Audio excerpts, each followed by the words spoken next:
Bapak, Ibu, dan saudara-saudara yang dikasihi Tuhan Yesus Kristus, Majelis Jemaat mengucapkan selamat berbakti dalam ibadah online.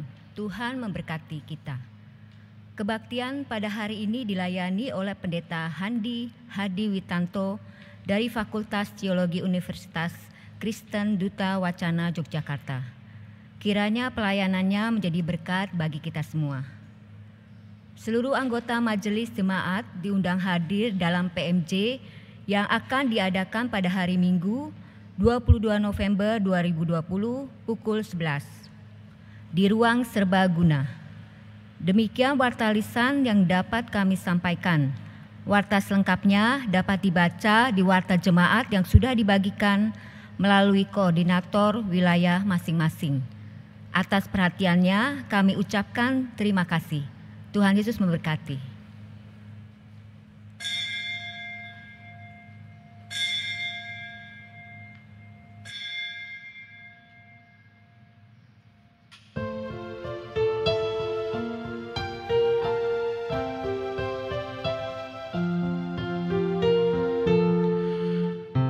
Pujilah Tuhan Sang Raja yang Maha Mulia, segenap hati dan jiwaku pujilah Dia. Datang berkau, berilah musikmu bergaung, angkatlah puji-pujian.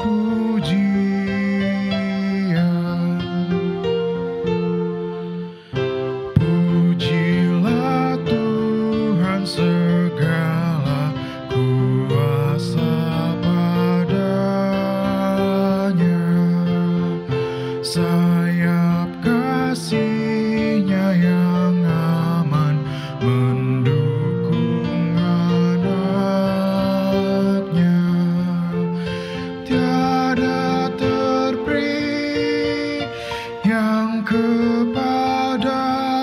diberi, tidakkah itu kau rasa?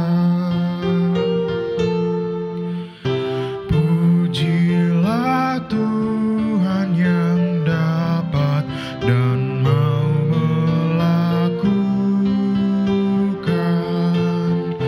jauh melebihi doamu dan yang kau rindukan.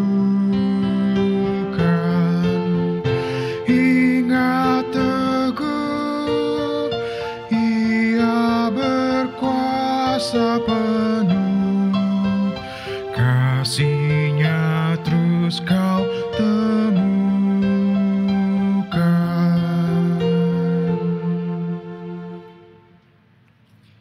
Mari saudara-saudara, kita bersama-sama memasuki ibadah kita pada saat ini dengan sebuah pengakuan dan keyakinan bahwa pertolongan kita adalah dalam nama Tuhan yang menjadikan langit dan bumi, yang kasih setianya dari sekarang sampai selama-lamanya.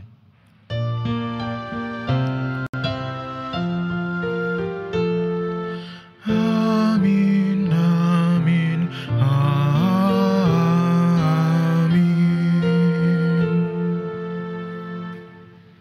Kasih karunia dan damai sejahtera dari Allah Bapa kita dan dari Tuhan Yesus Kristus menyertai saudara sekalian. Silahkan duduk, saudaraku. Saudara-saudara yang dikasihi oleh Tuhan Yesus Kristus, hari Minggu ini dalam rangka Hari Liturgi Kristus Raja, kita bersama-sama diajak menghayati sebuah tema Raja yang Menggembalakan. Ya, Tuhan Allah Bapa kita seperti seorang gembala yang memelihara kehidupan saudara dan saya. Dia melihat, bahkan juga ada kalanya Dia bertindak tegas untuk kebaikan umat manusia. Firman Tuhan dalam Mazmur 56 ayat yang ke-22 mengingatkan saudara dan saya, serahkanlah kuatirmu kepada Tuhan, maka Ia akan memelihara engkau, tidak untuk selama-lamanya dibiarkannya orang benar itu goyah.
Saudaraku, mari kita memasuki doa pengakuan dosa.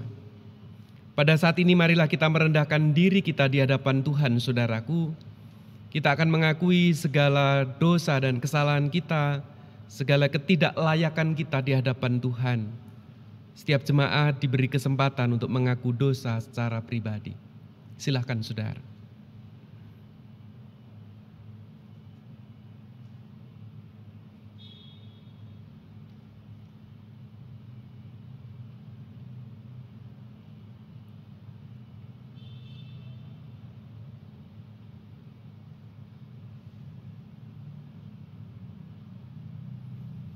Allah yang setia, sebagai umat-Mu kami seringkali tergoda untuk melepaskan kesetiaan kami kepadamu ya Tuhan. Tidak jarang kami merasa bahwa penderitaan yang kami alami melampaui kekuatan kami. Dan kami tidak yakin bahwa Engkau selalu berjalan bersama dengan kami. Kami seringkali menunjukkan ketidaksetiaan lewat emosi serta umpatan yang kami tunjukkan terhadap sesama kami. Kami mohon ampun ya Allah atas segala kecerobohan yang kami lakukan. Layakkanlah kami oleh kasih setia Tuhan. Saat kami menangisi dosa dan kesalahan yang kami perbuat, mampukanlah kami menghargai pengampunan yang Engkau berikan. Di dalam nama Tuhan Yesus Kristus, kami memohon. Amin.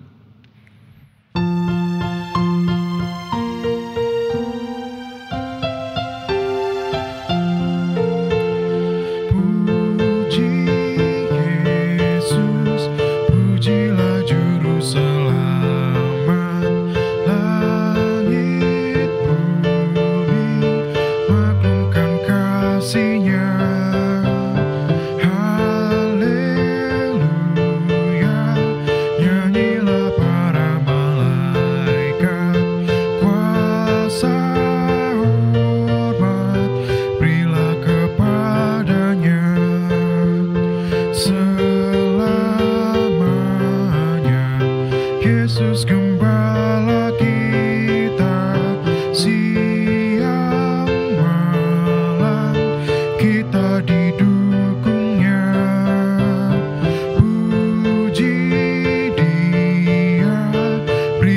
beritakan keagungannya. Puji Dia, mari bernyanyilah.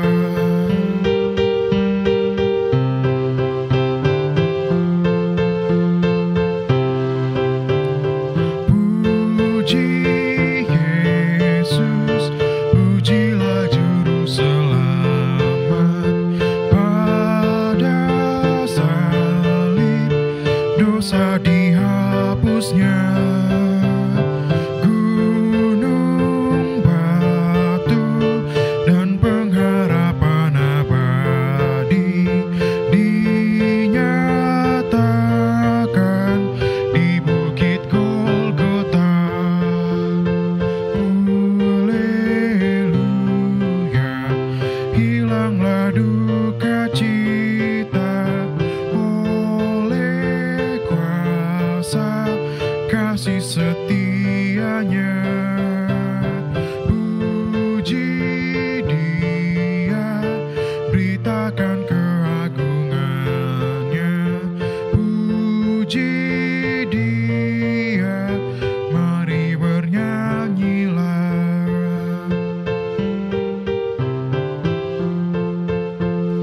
Puji Yesus, pujilah Juru Selamat. Hosiana, soraknya bergema.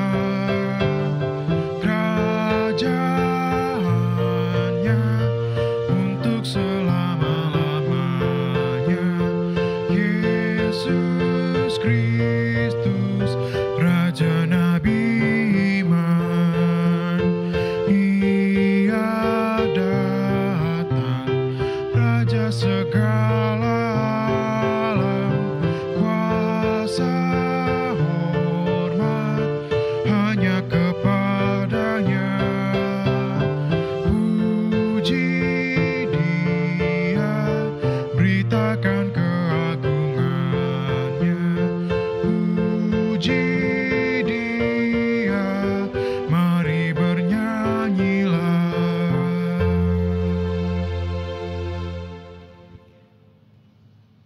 Saudara-saudara yang dikasihi oleh Tuhan Yesus Kristus, dengan ini saya menyampaikan berita anugerah yang Tuhan nyatakan bagi kita semua saat ini.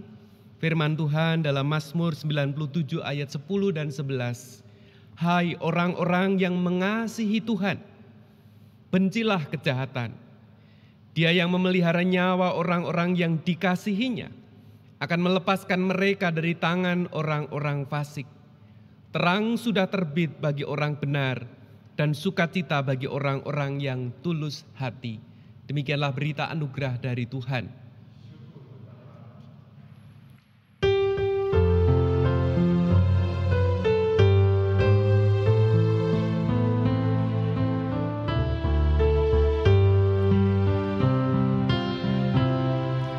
Tuhan, Kau gembala kami, tuntun kami domba-Mu. Berilah kami menikmati hikmat pengorbanan-Mu. Tuhan Yesus, Juru Selamat, kami ini milik-Mu. Tuhan Yesus, Juru Selamat, kami ini milik-Mu.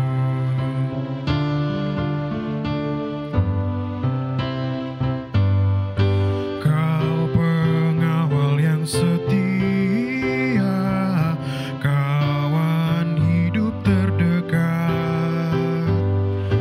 Jauhkan kami dari dosa, panggil pulang yang sesat. Tuhan Yesus, Juru Selamat, kami mohon beri berkat. Tuhan Yesus, Juru Selamat, kami mohon beri berkat.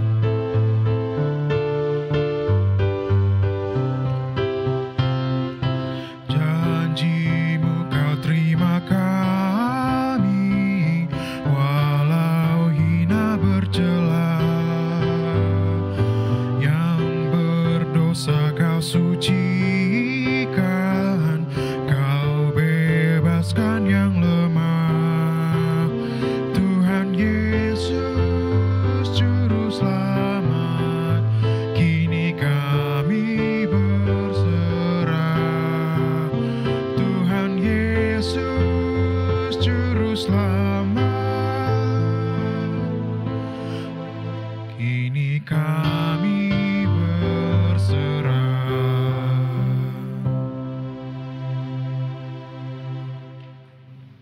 Mari saudara-saudara yang dikasihi oleh Tuhan Yesus Kristus, kita bersama-sama berdoa. Ya Tuhan Allah yang baik, pada saat ini kami bersama-sama hendak menyambut anugerah yang Tuhan berikan kepada kami. Berita pengampunan yang Tuhan percayakan kepada kami. Sekalipun kami adalah orang-orang yang berdosa. Karena itu ya Tuhan, biarkanlah kuasa Roh Kudus menggembalakan kami. Kuasa Roh Kudus menolong kami sehingga kami dapat bersama-sama belajar, membuka hati dan pikiran serta hidup kami untuk membiarkan kehendak Tuhan bersuara dan berbicara, dan kemudian kami lakukan di dalam hidup kami sehari-hari. Berbicara dan berfirmanlah kepada kami ya Tuhan, kami memohon hanya di dalam nama Tuhan Yesus Kristus. Amin. Saudara-saudara yang dikasihi oleh Tuhan, mari kita bersama-sama membaca Alkitab kita. Dan pembacaan Alkitab diambil dari Injil Matius pasal 25 ayat 31 sampai dengan 46. Injil Matius pasal 25 ayat 31 sampai dengan 46. Dengarkanlah firman Tuhan. Apabila Anak Manusia datang dalam kemuliaannya dan semua malaikat bersama-sama dengan Dia, maka Ia akan bersemayam di atas tahta kemuliaannya. Lalu semua bangsa akan dikumpulkan di hadapannya, dan Ia akan memisahkan mereka seorang daripada seorang, sama seperti gembala memisahkan domba dari kambing. Dan Ia akan menempatkan domba-domba di sebelah kanannya dan kambing-kambing di sebelah kirinya.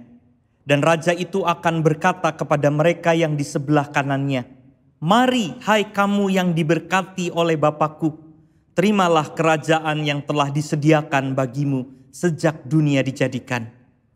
Sebab ketika aku lapar, kamu memberi aku makan. Ketika aku haus, kamu memberi aku minum. Ketika aku seorang asing, kamu memberi aku tumpangan. Ketika aku telanjang, kamu memberi aku pakaian. Ketika aku sakit, kamu melawat aku. Ketika aku di dalam penjara, kamu mengunjungi aku." Maka orang-orang benar itu akan menjawab Dia, katanya, "Tuhan, bila manakah kami melihat Engkau lapar dan kami memberi Engkau makan? Atau haus dan kami memberi Engkau minum? Bila manakah kami melihat Engkau sebagai orang asing dan kami memberi Engkau tumpangan? Atau telanjang dan kami memberi Engkau pakaian? Bila manakah kami melihat Engkau sakit atau dalam penjara dan kami mengunjungi Engkau?" Dan raja itu akan menjawab mereka, "Aku berkata kepadamu, sesungguhnya segala sesuatu yang kamu lakukan untuk salah seorang dari saudaraku yang paling hina ini, kamu telah melakukannya untuk aku." Dan Ia akan berkata juga kepada mereka yang di sebelah kirinya, "Enyahlah dari hadapanku, hai kamu orang-orang terkutuk. Enyahlah ke dalam api yang kekal yang telah sedia untuk iblis dan malaikat-malaikatnya. Sebab ketika aku lapar, kamu tidak memberi aku makan. Ketika aku haus, kamu tidak memberi aku minum. Ketika aku seorang asing, kamu tidak memberi aku tumpangan. Ketika aku telanjang, kamu tidak memberi aku pakaian. Ketika aku sakit dan dalam penjara, kamu tidak melawat aku." Lalu mereka pun menjawab Dia, katanya, "Tuhan, bila manakah kami melihat Engkau lapar atau haus, atau sebagai orang asing, atau telanjang, atau sakit, atau dalam penjara, dan kami tidak melayani Engkau?" Maka Ia akan menjawab mereka, "Aku berkata kepadamu, sesungguhnya segala sesuatu yang tidak kamu lakukan untuk salah seorang dari yang paling hina ini, kamu tidak melakukannya juga untuk aku." Dan mereka ini akan masuk ke tempat siksaan yang kekal, tetapi orang benar ke dalam hidup yang kekal. Saudara-saudara, sampai di sini pembacaan Injil Tuhan Yesus Kristus. Berbahagialah kita semua yang mendengarkan firman, tetapi terlebih yang memelihara firman itu di dalam hidup sehari-hari. Haleluya.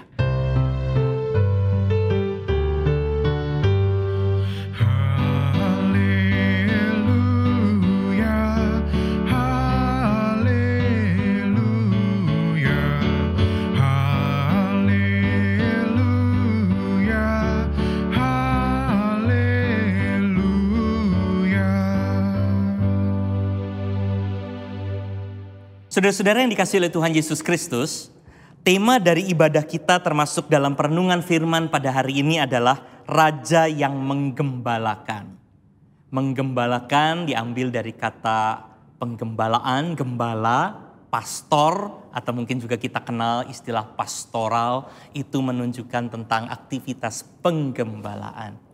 Saudara-saudara, seperti beberapa dari kita mungkin tahu, saya saat ini bukan lagi pendeta jemaat, tetapi saya mengajar di Fakultas Teologi Duta Wacana di Yogyakarta. Dan tugas saya memang tidak lagi setiap hari menggembalakan jemaat, tapi kadang-kadang saya masih suka menggunakan istilah itu.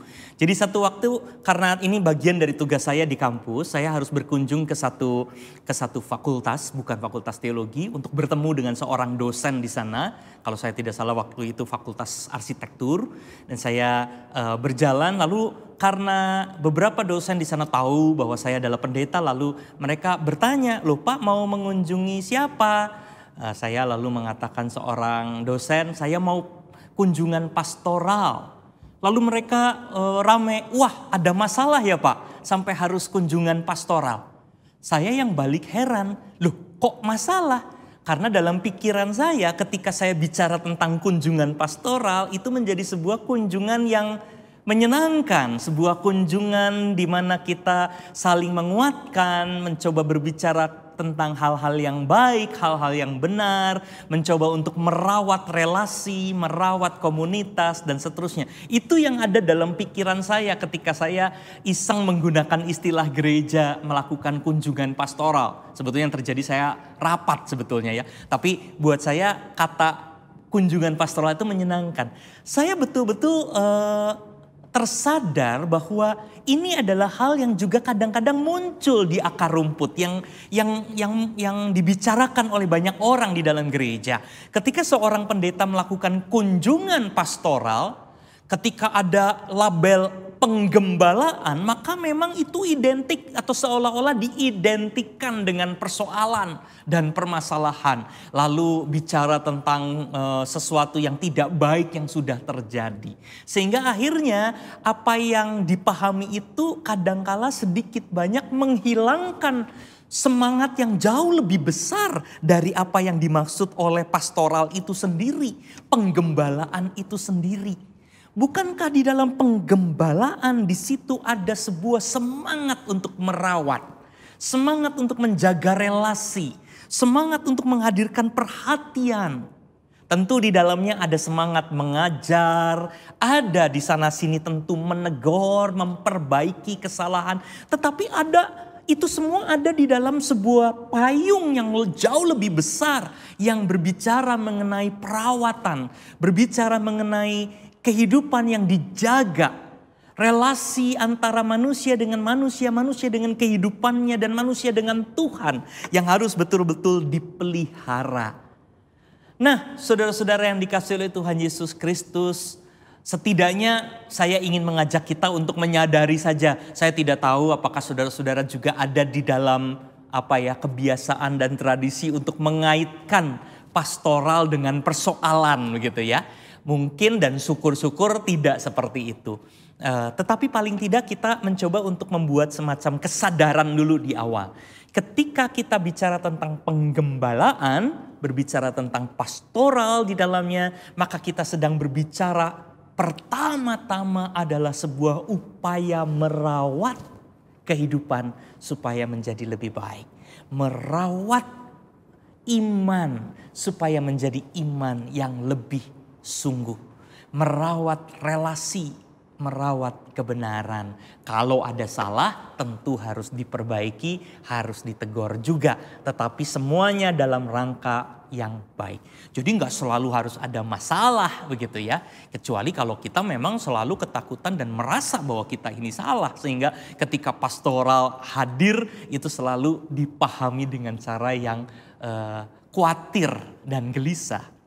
Nah, saudara-saudara, sekarang kita masuk ke dalam tema, ketika tema ini yang diambil dari Injil Matius pasal 25, Raja yang menggembalakan. Dan kita tahu ya, dalam cerita ini, dalam perumpamaan yang dibuat oleh Tuhan Yesus, Raja itu menunjuk kepada anak manusia, kepada dirinya yang akan menghadirkan penghakiman.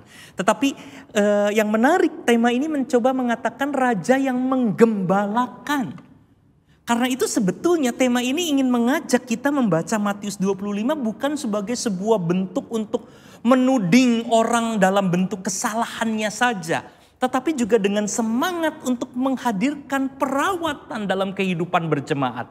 Menjaga supaya kehidupan gereja kita ini menjadi gereja dan menjadi para murid Kristus, menjadi orang-orang beriman yang mengupayakan, yang mengerjakan kebenaran-kebenaran, yang mencoba untuk membangun relasi-relasi yang baik. Mari saudara-saudara kita coba lihat, karena pertanyaan berikutnya sekarang adalah, oke, kalau begitu berarti apa yang sedang Tuhan Yesus ingin ajarkan dalam penggembalaan yang dia maksud? Apa yang sebetulnya Tuhan Yesus ingin hadirkan sebagai upaya merawat jemaat, supaya jemaat dan orang-orang beriman tidak salah, supaya orang-orang beriman ini hidup menjadi lebih baik. Nah, saudara-saudara, kita rasanya cukup paham dan ingat ya cerita, dan tadi kita juga sudah baca bersama-sama dalam Injil Matius 25 ketika Tuhan Yesus menggambarkan seorang raja, dan kemudian raja itu memilah antara domba dan kambing, dan dia menunjukkan apa yang jadi masalah antara domba dan kambing. Sebetulnya apa yang menarik untuk kita lihat di sini? Saudara-saudara, secara cepat saya ingin mengajak kita untuk melihat bahwa Tuhan Yesus menghadirkan sebuah pengajaran. Tuhan Yesus mencoba untuk merawat kehidupan iman seseorang, khususnya melalui kalimat yang menjadi kunci, yaitu ayat 40 dan ayat 45. Saya ulang saja membaca ayat 40. Ketika Tuhan Yesus melalui perumpamannya dia mengatakan, dan raja itu akan menjawab mereka, aku berkata kepadamu, sesungguhnya segala sesuatu yang kamu lakukan untuk salah seorang dari saudaraku yang paling hina ini, kamu telah melakukannya untuk aku. Ayat 45 sama dalam kalimat yang negatif. Maka ia akan menjawab mereka, aku berkata kepadamu sesungguhnya segala sesuatu yang tidak kamu lakukan untuk salah seorang dari yang paling hina ini, kamu tidak melakukannya juga untuk aku. Saudara-saudara, kenapa Tuhan Yesus melakukan dan mengatakan hal ini? Kenapa Tuhan Yesus menggunakan perumpamaan ini? Saudara-saudara, konteks besar di dalam cerita ini adalah ketika Tuhan Yesus paham betul ada banyak orang dengan iman, dengan kebanggaan akan pengetahuan tentang agama, orang-orang yang merasa tahu tentang ritual-ritual, merasa sudah melakukan tanggung jawab dan aktivitas keagamaannya berulang-ulang. Mereka adalah orang-orang yang merasa bahwa dirinya adalah orang-orang yang baik. Mereka betul-betul merasa dan meyakini bahwa mereka memiliki pengetahuan yang baik. Mereka merasa bahwa mereka adalah orang-orang yang sudah terpilih. Karena mereka melakukan banyak hal. Tanggung jawab keagamaan mereka dalam bentuk ritual-ritual. Upaya mereka untuk memahami peraturan-peraturan. Mereka juga meyakini akan kepandaian yang mereka punya untuk mengingat dan menghafalkan ratusan peraturan-peraturan agama. Mereka betul-betul merasa bahwa mereka orang yang sudah baik. Tetapi ketika Tuhan Yesus mencoba untuk menceritakan perumpamaan ini, ketika orang benar adalah ketika orang itu melakukan sesuatu kepada orang yang membutuhkan, orang yang miskin, orang yang tidak punya rumah, orang yang tidak bisa makan dan kelaparan. Dan ketika orang-orang itu berusaha untuk melakukan sesuatu kepada sesamanya, Lalu Tuhan Yesus mengatakan berarti itu juga sudah melakukannya untuk sang raja, untuk sang anak manusia, untuk kebenaran yang Tuhan harapkan. Saudara-saudara, Tuhan Yesus seperti mencoba untuk memberikan perspektif yang baru. Kalau yang pertama memikirkan tentang apa yang mereka punya, talenta, kemampuan, hafalan, aktivitas. Tapi kemudian Tuhan Yesus mencoba untuk memperlihatkan ini bukan semata-mata soal apa yang kau miliki, talenta dan segala macam kehebatan-kehebatanmu. Tetapi pertama-tama ini adalah soal sikap. Soal kesungguhan untuk hidup dengan cara tertentu, dengan nilai tertentu yang betul-betul dihidupi secara serius. Saudara-saudara, kalau kita melihat cerita yang Tuhan Yesus tunjukkan, bahwa orang-orang yang benar itu adalah orang-orang yang melakukan sesuatu kepada Allah. Tetapi melakukan sesuatu kepada Allah ternyata tidak selalu dimulai dengan apakah itu punya talenta yang luar biasa, apakah itu mempunyai kemampuan dan kepintaran yang hebat, apakah itu sudah dimulai dengan aktivitas keagamaan. Bukan itu. Tetapi ketika orang-orang itu bersedia untuk membuka diri, membangun hubungan dengan sesama, menghadirkan cinta kasih, mencoba untuk memperjuangkan keadilan, memperjuangkan kepedulian pada orang-orang yang membutuhkan.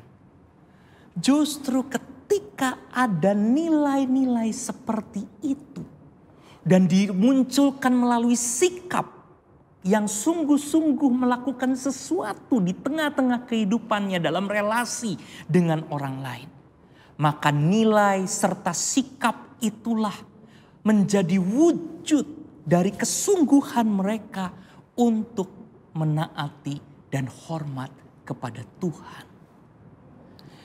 Saudara-saudara, barangkali kita bisa ingat karena ini ditulis dalam Matius 25 dan kita bisa melihat dalam Injil yang sama, yaitu Matius 22 ayat 37 sampai 40 yang terkenal itu. Ketika Tuhan Yesus mengajarkan tentang kasihilah Tuhan Allahmu dengan segenap hatimu.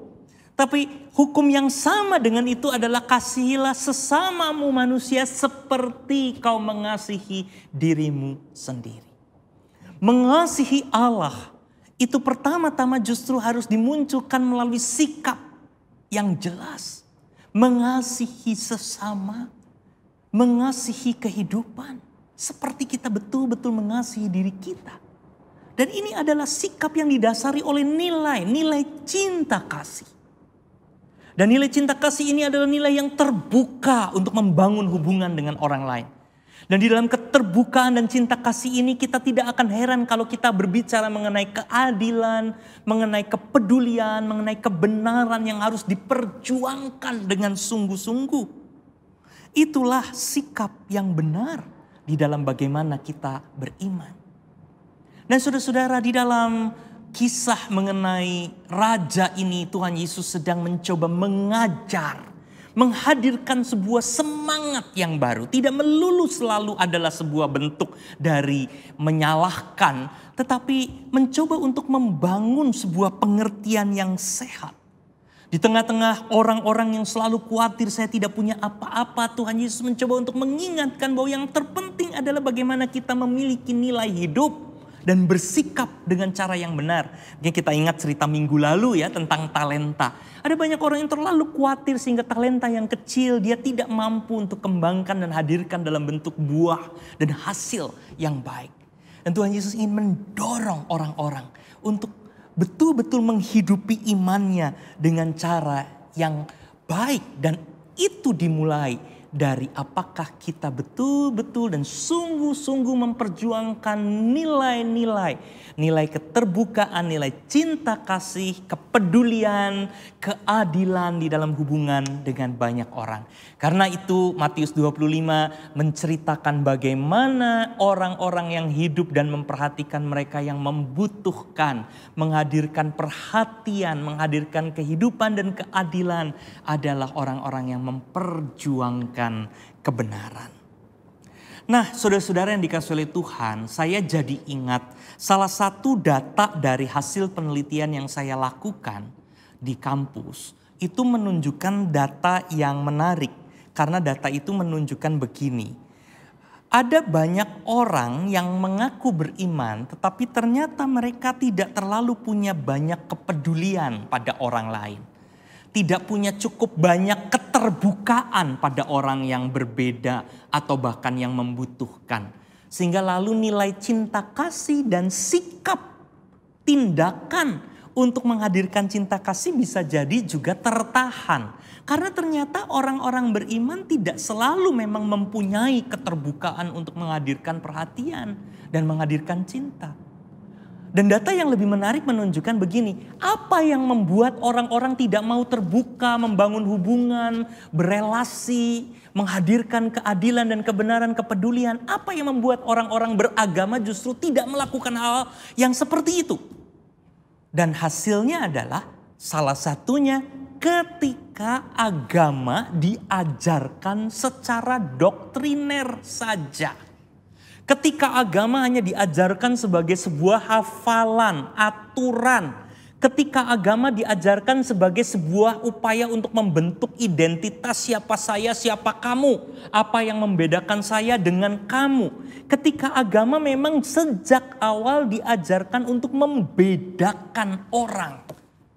Dan menunjuk kepada kebenaran-kebenaran yang kita punya. Sampai akhirnya kita lupa bahwa tanggung jawab kebenaran kita juga adalah ketika kita berelasi. Membuka diri pada orang-orang banyak. Karena itu saudara-saudara, penelitian ini semacam mengingatkan sebetulnya bahwa ketika kita mencoba untuk menghadirkan pendidikan agama, ketika kita mencoba untuk mengajarkan anak-anak kita, ketika kita mencoba untuk merawat gereja, ketika kita melakukan penggembalaan, maka penggembalaan itu adalah upaya untuk mengajarkan kita semua untuk punya keterbukaan, untuk punya kepedulian. Bukan hanya semata-mata mencoba untuk memperlihatkan kesalahan orang lain, menunjukkan kebenaran pada diri sendiri saja. Kita harus berupaya untuk mencoba mengajarkan iman kita dengan cara yang saya sebut dalam penelitian saya, dengan cara yang menghadirkan sikap-sikap etis, menghadirkan relasi dengan kehidupan. Pendidikan agama dan pendidikan iman itu seharusnya mencoba untuk menghadirkan bagaimana orang mampu hidup di tengah-tengah kehidupan bersama-sama dengan bermacam-macam persoalan. Untuk kemudian ia terbuka, menghadirkan cinta, mencoba untuk menghadirkan kepedulian, menghadirkan keterbukaan di dalam hidup.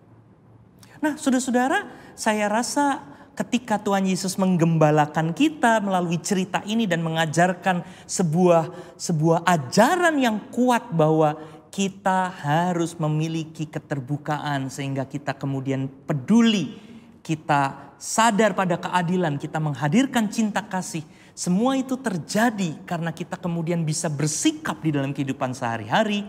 Maka kita yang sekarang mendengarkan Tuhan Yesus juga bisa belajar bagaimana caranya kita juga menghadirkan dan meneruskan iman Kristen kita dengan cara yang sama. Dan kalau kita belajar dari apa yang tadi saya sharingkan, hati-hati. Pendidikan agama, pendidikan iman, pastoral yang kita lakukan itu menghadirkan orang-orang yang terbuka atau malah justru menghadirkan orang-orang yang keras, orang-orang yang tidak mau bergaul, orang-orang yang tidak mau terbuka, membedakan kelompok A dan kelompok B. Orang-orang yang jangankan lalu menghadirkan cinta kasih dan kepedulian. Karena bahkan untuk kontak pun, untuk berelasi pun kadang-kadang tidak mau. Barangkali saudara-saudara mengenal istilah yang seringkali dipakai di dunia sosial politik beberapa waktu terakhir ini. Politik identitas. Ya, ketika keagamaan itu dipolitisir untuk membangun identitas yang membeda-bedakan. Dan dalam penelitian saya, ketika agama diajarkan dengan pendekatan yang bersifat membedakan, hanya sekedar melulu soal identitas, maka itu semua akan menutup ruang bagi keterbukaan, kepedulian, keadilan, cinta kasih itu sendiri.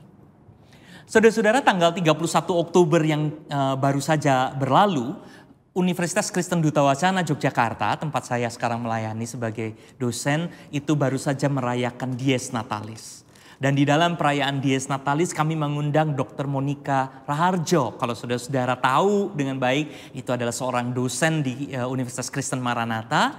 Dan ia diminta untuk menghadirkan sebuah pidato ilmiah sebenarnya, tetapi menurut saya di dalam pidato ilmiahnya ada sebuah pesan pastoral yang luar biasa menarik. Ketika dia mengatakan di tengah pandemi ini, maka apa yang bisa dipelajari selain kondisi dan kelemahan kemanusiaan dan kerapuhan kesehatan manusia. Kita tahu ya saudara-saudara, di tengah pandemi kita sadar betul manusia itu begitu rapuh. Tapi di tengah-tengah kesadaran bahwa manusia itu rapuh, lalu apa yang bisa kita pelajari? Lalu ia mencoba untuk menunjukkan bahwa salah satunya adalah bahwa kita bisa bertahan dengan menjadi manusia yang berbagi. Ketika kita bisa menjadi manusia yang membuka diri dalam relasi dengan orang lain. Itulah yang membuat manusia bertahan di tengah pandemi yang berat seperti apapun. Membuka diri dan peduli untuk tidak egois. Sehingga kita juga bersedia melindungi. Bukan cuma diri sendiri tetapi melindungi orang lain.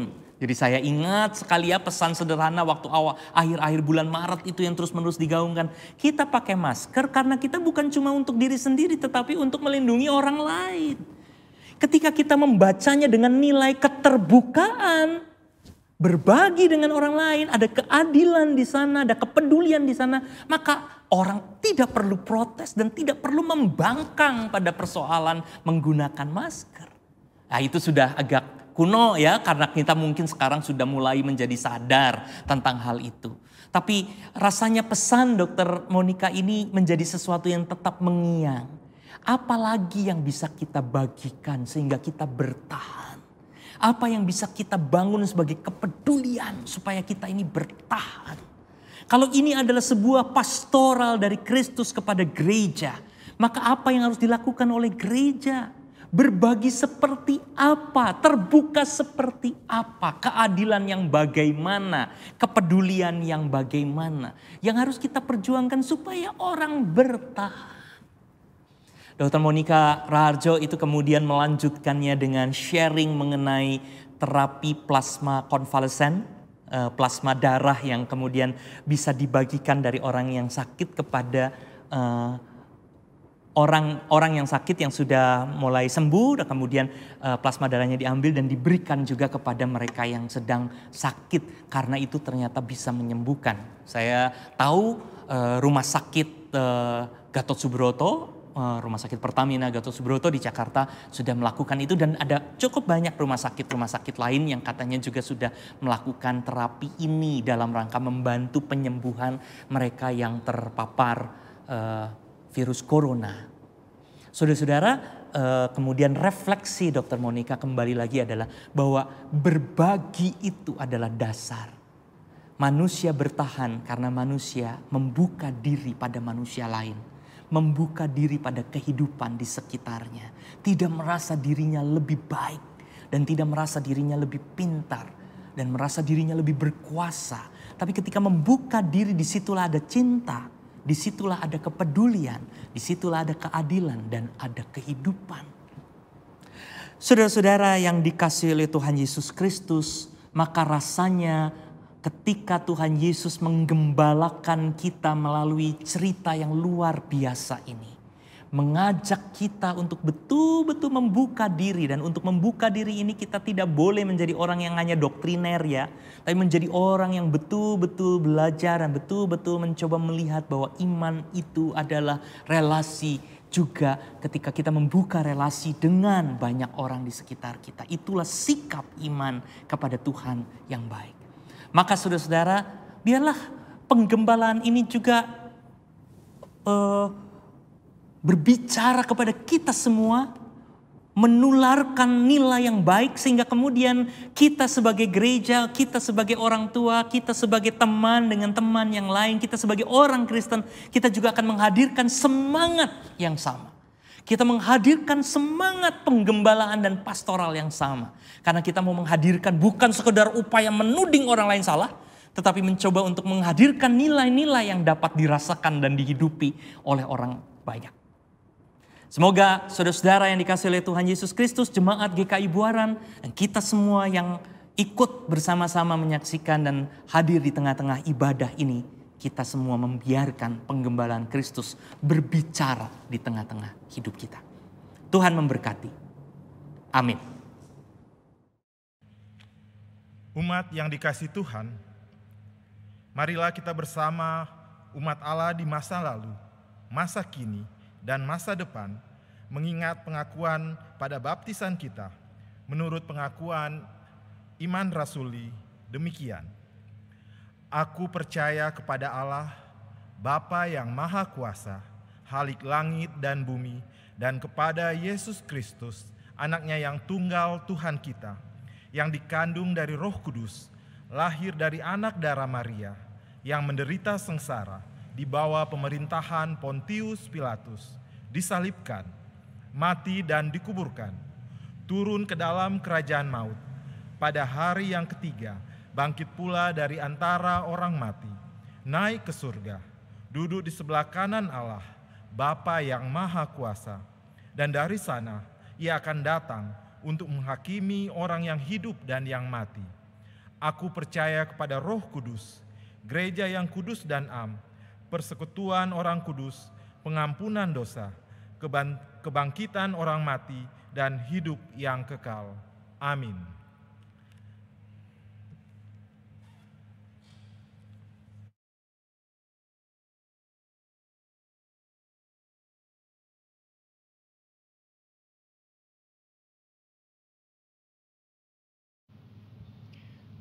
Saudara-saudara yang dikasihi oleh Tuhan, mari bersama-sama kita memasuki doa syafaat kita. Mari kita berdoa, saudaraku. Bapa yang Maha Baik, pada saat ini bersama-sama kami menghadap hadirat Tuhan. Kami tetap mau mengucap syukur dalam segala kehidupan kami. Kami mau tetap menghadirkan Tuhan dalam setiap apa yang kami hadapi dan jalani saat ini. Tuhan, kami berdoa untuk seluruh jemaat Tuhan, umat-Mu di seluruh dunia. Bahkan secara khusus kami berdoa untuk seluruh jemaat dan simpatisan GKI Buaran dimanapun mereka berada. Tuhan yang kiranya juga terus hadir, melawat, menguatkan, meneguhkan, menghiburkan, serta memandu setiap jalan kami. Jangan biarkan kami berbelok dan meninggalkan Tuhan, tetapi tariklah tangan kami dan ajarkan kami untuk tetap setia dan melihat kepada jalan-Mu ya Allah. Melawat kami yang saat ini mengalami persoalan hidup yang berat. Kami berdoa juga untuk mereka yang saat ini juga harus berjuang karena situasi pandemi COVID-19 ini. Tuhan, jangan biarkan kami menyerah, karena Tuhan juga tidak pernah menyerah untuk tetap mengasihi dan merengkuh kami. Inilah doa kami Tuhan. Kami berdoa juga untuk bangsa dan negara kami, para pemimpin-pemimpin kami. Tolonglah dan berkatilah dan bimbinglah mereka, agar dalam setiap keputusan yang mereka hadirkan juga menjadi sesuatu yang baik bagi seluruh rakyat Indonesia. Terima kasih Tuhan, pimpinlah dan berkatilah gereja Tuhan di seluruh dunia. Pimpinlah dan berkatilah secara khusus para pemimpin-pemimpin gereja Tuhan secara khusus di GKI Buaran, supaya melalui kebijakan yang dihadirkan juga tetap dapat membangun jemaat. Terima kasih Tuhan. Kami naikkan seluruh seru doa kami hanya kepadamu ya Allah, yang kami alaskan di dalam satu nama Tuhan Yesus Kristus, yang juga telah mengajarkan kepada kami menaikkan doa Bapa kami demikian. Bapa kami yang di sorga, dikuduskanlah namamu, datanglah kerajaan-Mu, jadilah kehendak-Mu di bumi seperti di sorga. Berikanlah kami pada hari ini makanan kami yang secukupnya, dan ampunilah kami akan kesalahan kami, seperti kami juga mengampuni orang yang bersalah kepada kami. Dan janganlah membawa kami ke dalam pencobaan, tetapi lepaskanlah kami daripada yang jahat. Karena Engkau-lah yang punya kerajaan dan kuasa dan kemuliaan sampai selama-lamanya. Amin.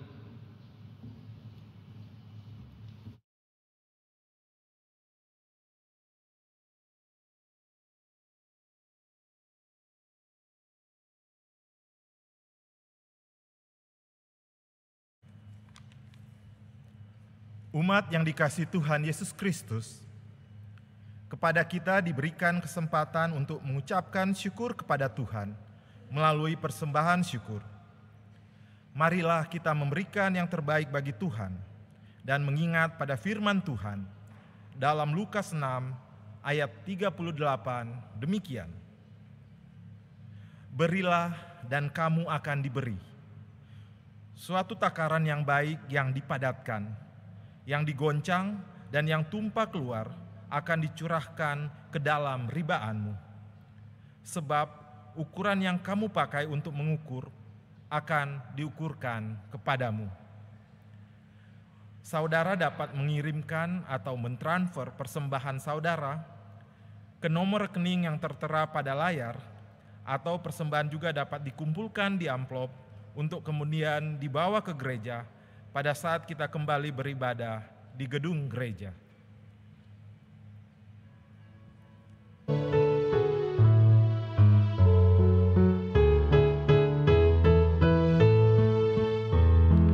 Hujan berkat kan tercurah, itulah janji kudus. Hidup segar dari surga kan diberi penebus. Hujan berkat-Mu, itu yang kami perlu. Sudah menetes berkat-Mu, biar tercurah penuh. Hujan berkat kan tercurah, hidup kembali segar. Di atas bukit dan lurah, bunyi derai terdengar. Hujan berkat-Mu, itu yang kami perlu. Sudah menetes berkat-Mu, biar tercurah penuh. Hujan berkat kan tercurah, kini kami berseru. Berilah dengan limpah ruah, agar genap sabda-Mu. Hujan berkat-Mu, itu yang kami perlu. Sudah menetes berkat-Mu, biar tercurah penuh. Umat, mari kita berdoa. Allah yang empunya kehidupan ini, kami mengucap syukur untuk pemeliharaan Tuhan bagi kami dan keluarga kami. Engkau mencukupkan rezeki kami, dan Engkau memelihara kehidupan kami detik demi detik, hari demi hari. Terima kasih Tuhan. Dan saat ini kami membawa persembahan syukur. Ini merupakan ungkapan syukur kami atas segala kebaikan Tuhan. Kiranya persembahan syukur ini ya Tuhan boleh digunakan bagi jemaat simpatisan masyarakat yang membutuhkan, sehingga mereka juga boleh memperoleh sukacita yang dari Tuhan. Dan kiranya Tuhan memberkati majelis jemaat yang mengelola persembahan ini agar boleh dikelola dengan baik dan benar. Terima kasih Tuhan Yesus, kami berdoa dan mengucap syukur. Amin.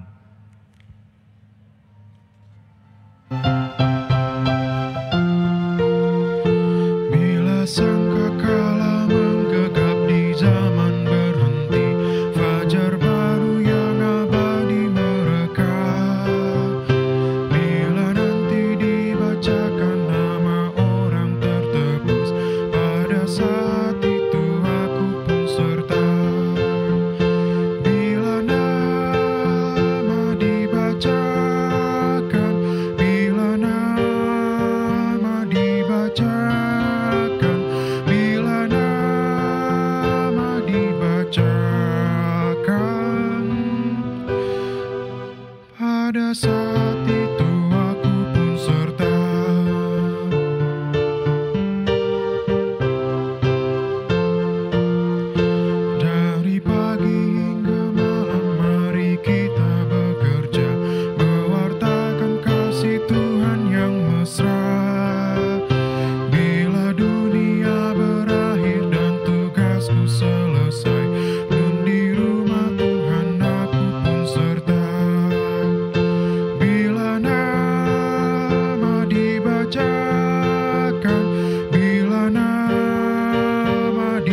dibacakan, bila nama dibacakan,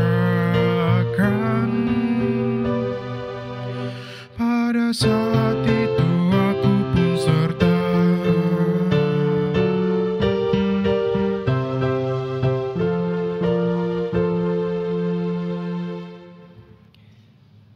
Saudara-saudara, arahkanlah hatimu kepada Tuhan.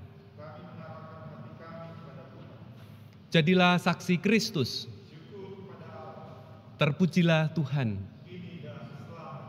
Kita mengakhiri ibadah kita saat ini dengan bersama-sama memohon berkat dari Tuhan. Tuhan memberkati engkau dan melindungi engkau. Tuhan menyinari engkau dengan wajah-Nya dan memberi engkau kasih karunia. Tuhan menghadapkan wajah-Nya kepadamu dan memberi engkau damai sejahtera. Haleluya. Amin.